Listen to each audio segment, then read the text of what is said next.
From the coach first. It's the best place in the world to play football. This is the Pete Carroll Preview, presented by Pizza Hut. Here's your host, Steve Rabel.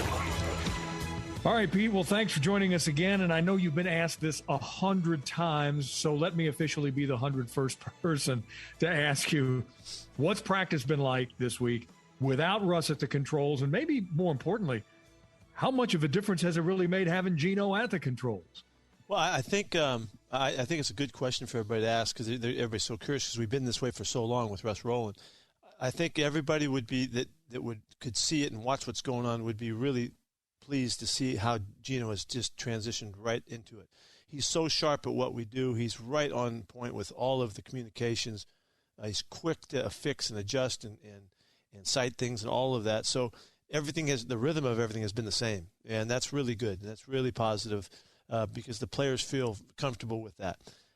Gino he's a really good thrower. He's got a great arm. He's got all of the tools to do stuff so the offense looks the same in that the style of things that we're doing. And so that's a real good point. And then we're tweaking some stuff that Gino particularly is good at and likes, and just as we always would. But it's been a very solid week of competition and guys battling, and they know we're fighting to get right. Do you find yourself with the opportunity to maybe stand and chat with Russ a little more than you would in a normal practice? Because he's out there in all the drills. Now you can actually stand beside him and ask him questions. He can ask you things. Yeah, we have been able to communicate more because he hasn't been as active a part. However, he is actively every rep. He is going through it mentally, and he's going through all of the calls he has to make and everything that's on the sidelines, but he's doing it. And so He's immersed in it. But, yeah, it would happen on the sidelines, too. Rabes, when we went during a game, all of a sudden I'm talking to Russell and we're on offense. What's that all about? I'm kind of looking at it. I'm like, God, I've never had this reference before, and it was unusual and uncomfortable in a sense. Yeah, and you don't want to have to do it too many more times in your coaching career.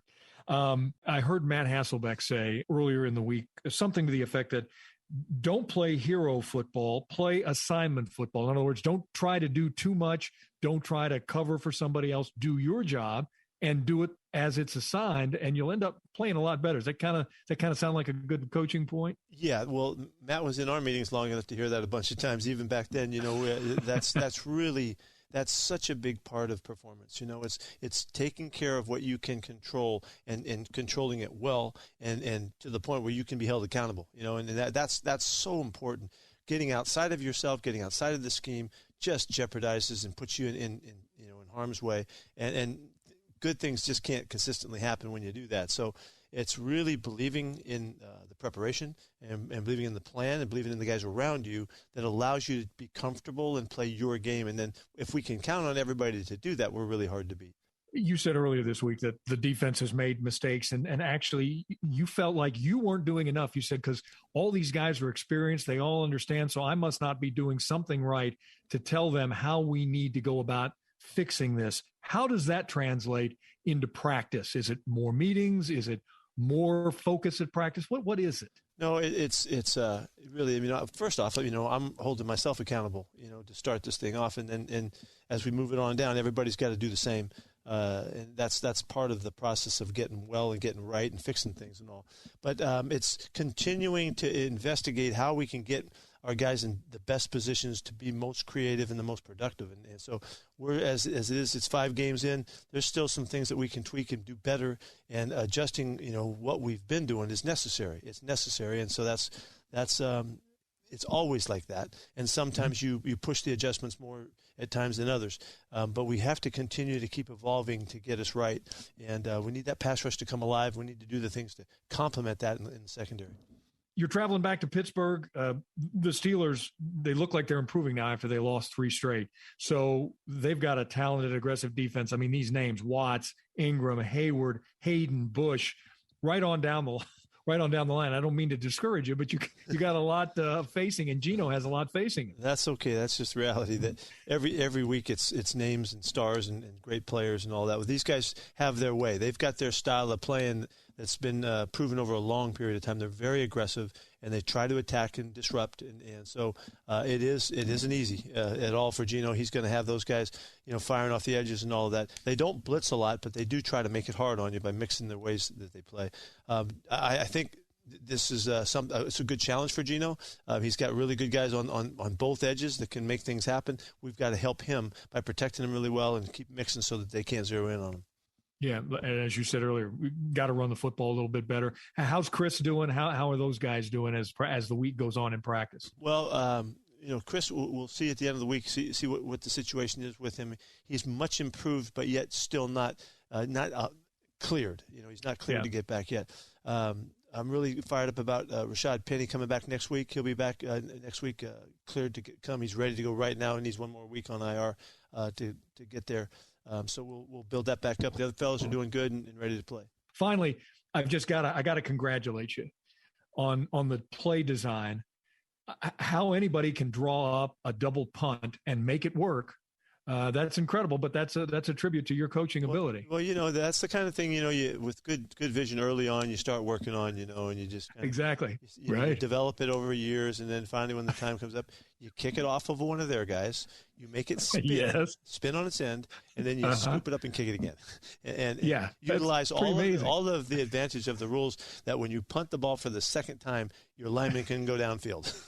Who knew? I know I should be embarrassed to say that after all these years I don't know that rule, but I've never come across anybody who did know that rule, and I've been asking her about. Nobody knows that one, but the officials did, which was incredible by them, and to their credit. And when I called the league office, I said, "Are you sure guys can go downfield on that second kick as well?" And sure enough, so what a great, savvy play by Mike. I don't know. I've never seen a play that was any better than that in the kicking game. I mean, there's been some great returns and all, but I've never seen a play with all of that happening, and not just scooping the ball, but then making a kick. But not just making a kick, he kicked it 60-something yards too. And down inside the 5, and the guys never quit. The guys hustled downfield and made the play downfield. I've got a picture on my wall right up here behind my desk of Willie Mays making that catch at the Polo Grounds. Yeah. The thing I loved about that play wasn't that the catch was the greatest thing, is that he turned around and threw the guy and doubled him off at second. It was the throw. So likewise, it wasn't just the kick and then the scoop, but then it's the punt. It's the punt at the end. He nailed it too. So that was an amazing play. It was an amazing play. Pete, good luck to you this week. Good luck the rest of the practice, and it's a long trip back and a big Sunday night game. We'll talk more about that next time. All right. Touchdown, Seahawks! The Pete Carroll Preview on Seattle's Morning News has been brought to you by Pizza Hut. Catch the game right here on KIRO Radio 97.3 FM, your home for the Hawks. Holy catfish! So that play was meticulously planned. I had no idea. Anyway, it's ticket time. We're going to announce this morning's Seahawks code word, which you will need to enter at mynorthwest.com/win if you'd like to be entered to win 4 tickets to the Monday Night Football game on October 25th. Are you ready? Because here it is. The code word is kicker. This refers to a person who uses one of his legs to provide a sudden burst of kinetic energy to an otherwise inert football. KICKER. That's the code word. It expires at noon today. How do you use it? You go to mynorthwest.com/win. You put in that word I just said, and you'll be entered to win 4 tickets to see the Seahawks host the Saints for Monday Night Football. Details and rules at mynorthwest.com/win.